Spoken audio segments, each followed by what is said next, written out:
আসসালামু আলাইকুম।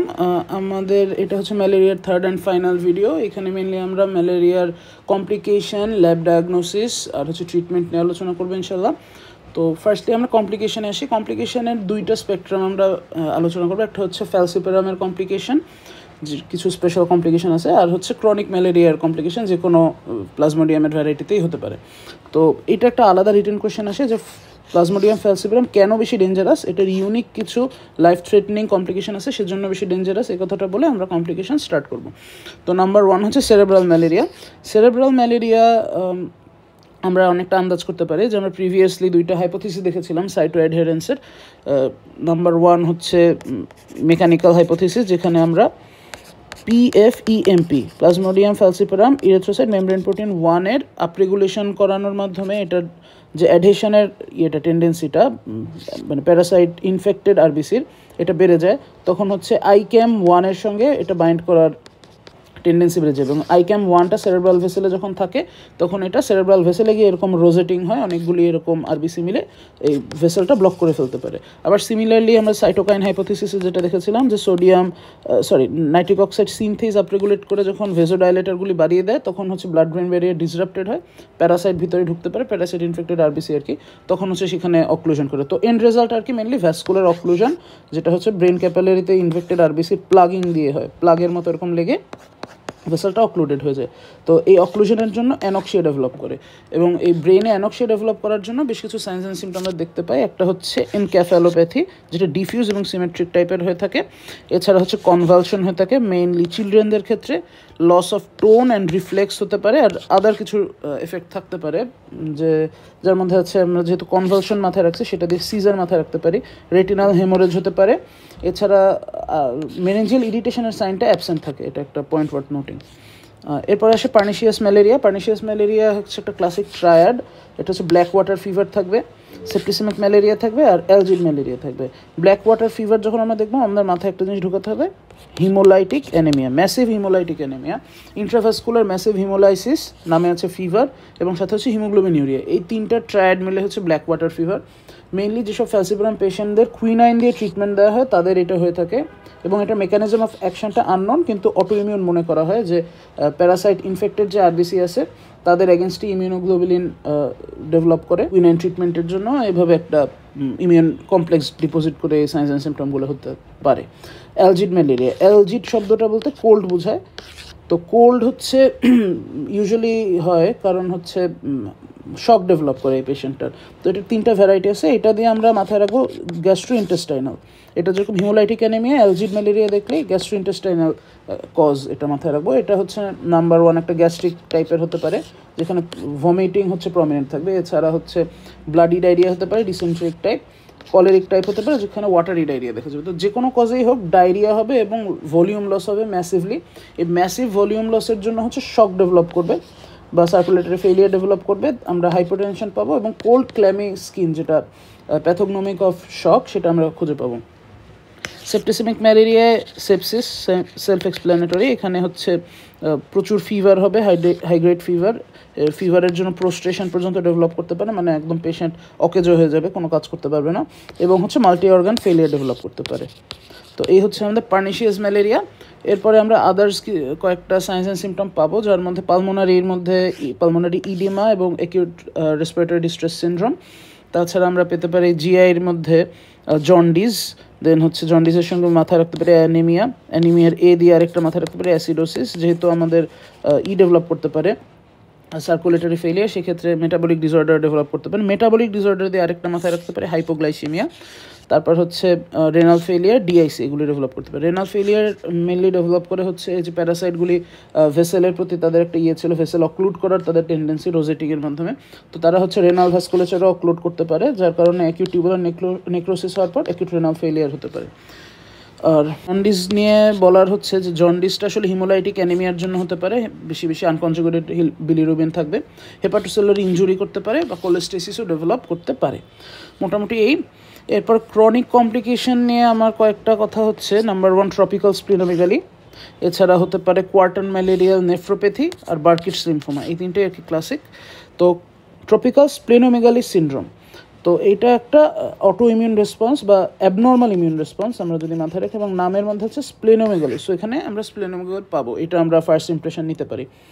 তো অ্যাবনর্মাল ইমিউন রেসপন্স, তো এখানে একটা ট্রিট পাওয়া যাবে, 4টা সিমটম। তো নাম্বার 1 হচ্ছে স্প্লেনোমেগালি ম্যাসিভ।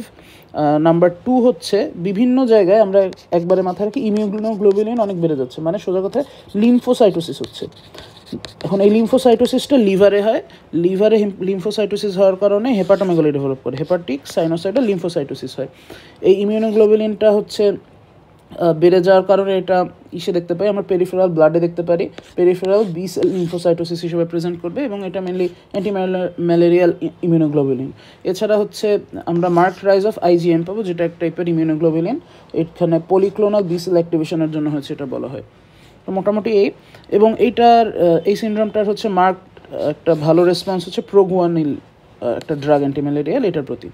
কোয়ার্টান ম্যালেরিয়াল নেফ্রোপ্যাথি, এক্ষেত্রে হচ্ছে নেফ্রোটিক সিনড্রোম ডেভেলপ করে কোয়ার্টান ম্যালেরিয়াতে, এবং এটা হচ্ছে গ্লোমেরুলার ইনজুরির জন্য ডেভেলপ করে, অপোজ টু ফ্যালসিপারাম ম্যালেরিয়া, যেখানে হচ্ছে অ্যাকিউট টিউবুলার নেক্রোসিসের জন্য হয়েছিল।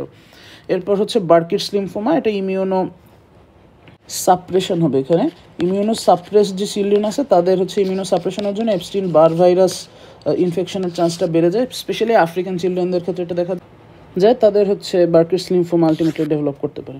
একটা ইন্টারেস্টিং জিনিস হচ্ছে থেরাপিউটিক ম্যালেরিয়া বা ম্যালেরিয়া থেরাপি।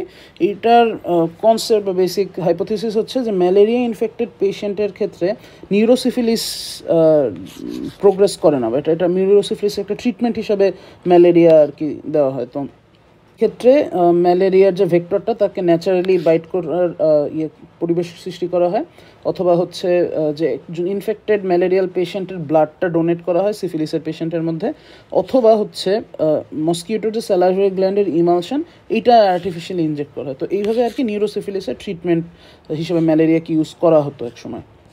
আচ্ছা, এবার আসি আমরা হচ্ছে হোস্ট ইমিউনিটি এগেনস্ট ম্যালেরিয়া। এখন এটার বেসিক কনসেপ্টটা একটু চিন্তা করলে আমরা বুঝতে পারবো যে ইনেট ইমিউনিটিটা খুব ইজিলি আমরা বুঝতে পারবো যে একটা মানুষ হিসেবে আমরা বাসি খাবার পছন্দ করি না, তো প্লাজমোডিয়ামও নিশ্চয়ই বাজে আরবিসি পছন্দ করে না।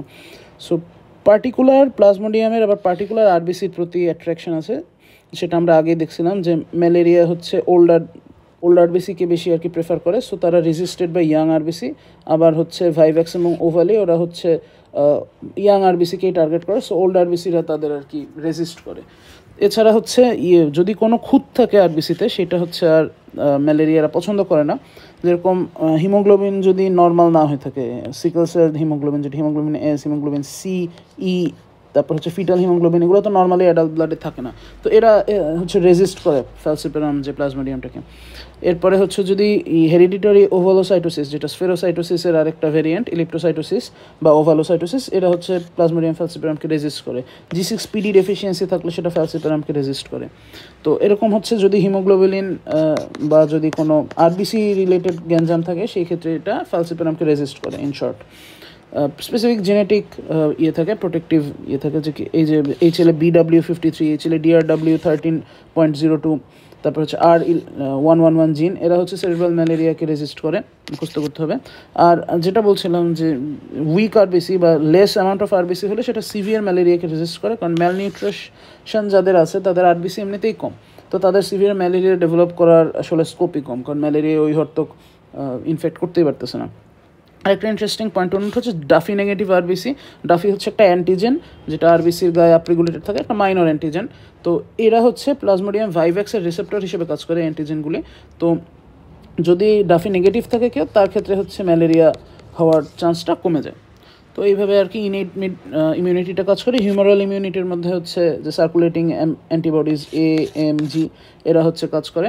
পার্টিকুলারলি এরা সেক্সুয়াল ফর্মের ক্ষেত্রে যে ভূমিকাটা পালন করে, ইনহিবিশন করে ট্রান্সমিশন, কারণ গ্যামেটোসাইটদের তারা আর কি ধ্বংস করতেছে, সো মস্কিটো ইনফেক্টেড হচ্ছে না।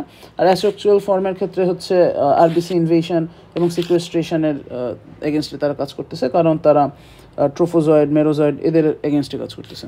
আচ্ছা, সেল মেডিয়েটেড ইমিউনিটি হচ্ছে সাইটোকাইন দিয়ে মেডিয়েটেড হয়, এবং সেই সাইটোকাইনগুলো টি সেল থেকে আসে, এটা মোটামুটি বোঝাই যায়। এবার আমরা আসি ল্যাব ডায়াগনোসিস। ল্যাব ডায়াগনোসিস আমরা মোটামুটি আজ করতে পারতেছি কী হবে। ফার্স্টলি আমরা স্পেসিমেন নেব, স্পেসিমেন নেওয়ার পর মাইক্রোস্কোপি করা হবে, দেন হচ্ছে কালচার করে অ্যান্টিজেনগুলি আলাদা করা হবে, কারণ এখানে গ্রো করার কিছু নেই। দেন হচ্ছে সেরোলজি করে আমরা অ্যান্টিজেন এবং অ্যান্টিবডি দেখব কী অবস্থায় আছে। দেন মলিকুলার টেস্ট করব এবং ফাইনালি অ্যাসোসিয়েটেড সাপোর্টিং এভিডেন্স হিসেবে কিছু টেস্ট থাকতে পারে। তো নাম্বার 1 স্পেসিমেন আমরা কী নেব? খুবই সিম্পল, ব্লাড, অনলি ব্লাড। এবং এটা ক্যাপিলারি ব্লাড আমরা ইউজুয়ালি নিয়ে থাকি। অ্যাডাল্টদের ক্ষেত্রে ইয়ার লোব অথবা ফিঙ্গার প্রিক করে নেই। ইনফ্যান্টদের ক্ষেত্রে হচ্ছে গ্রেট টো থেকে আমরা নেই। এবং এই ব্লাডটা হচ্ছে ইডিটিএ সঙ্গে মিক্স করে নেওয়া হয় যেন ক্লট না হয়। আধা ঘন্টা থেকে 1 ঘন্টার মধ্যে আমরা স্লাইড স্মিয়ার প্রিপেয়ার করে ফেলি, যেটা হচ্ছে আমাদের গোল্ড স্ট্যান্ডার্ড টেস্ট। আর এখানে ব্লাড কালেকশন করার ব্যাপারে আমি যদি বলি, এই ক্ষেত্রে হচ্ছে আমরা ব্লাডটা নিয়ে থাকি যখন ফিভারের সর্বোচ্চ অবস্থা থাকে, হাইট অফ প্যারক্সিজম অফ ফিভার, এবং এটা হচ্ছে নেওয়া হয় অ্যান্টিব্যাকটেরিয়াল ড্রাগ অ্যাডমিনিস্টার করার আগে, কারণ সেই ক্ষেত্রে প্যারাসাইটের লেভেলটা যেন কমে না যায় এটা এনশিওর করে। এবং এটা হচ্ছে আমরা টুয়াইস ডেইলি ইন্টারভেলে আমরা স্যাম্পল নিয়ে থাকি। মাইক্রোস্কোপি গোল্ড স্ট্যান্ডার্ড টেস্ট, সেখানে হচ্ছে পেরিফেরাল ব্লাড ফিল্ম ইউজুয়ালি করা হয়ে থাকে। এখানে আমরা 2টা ব্লাড ফিল্ম বানিয়ে থাকি, একটা হচ্ছে থিক স্মিয়ার, একটা হচ্ছে থিন স্মিয়ার। থিক স্মিয়ার হচ্ছে আমরা একটা স্লাইডে একটা বড় ড্রপ ব্লাড নেই 1 থেকে 2 স্কোয়ার সেন্টিমিটার ভলিউমের, এবং সেটা হচ্ছে আমরা স্মিয়ার প্রস্তুত না করে এটাকে ড্রাই করি। ড্রাই করার পর হচ্ছে ডিস্টিল ওয়াটারের মধ্যে এটাকে কপলিন জারে প্রিজার্ভ করি এবং দেন হচ্ছে আমরা এটাকে এক্সামিন করি।